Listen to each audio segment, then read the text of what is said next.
Somaliland heesta suwad maqash ma yadar sheeg kartaa calanka Somaliland calan yoo hadhicin hadheelii calanka Somaliland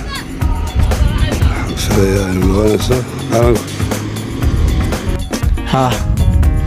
سمكوار سمكوار سمكوار الكاي waxa weey dhowr iyo 20 دور iyo 20 xubnaha farahaaga ma dadrin kartaa سديد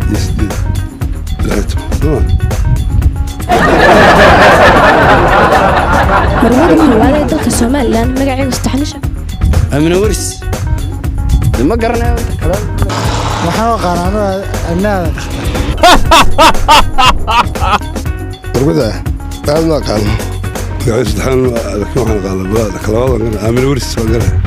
marma Amina maxamed shirdi Amina Waris quraanka kariimka ahayd waa imsa suuradood 240 sida ku noqon salaab qolay fartan fartamada akhriisa quraanka waa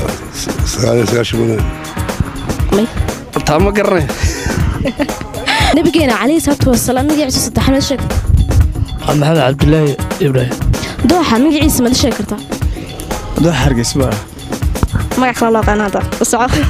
salaada waa tukataa shanta waqti waa tukataa bal isku geen shanta waqti imta isku noqonaysa tasaalahaagu way fududin dhan ogaadeen tee tantroyo بدنا نشاركها برنامج سوامس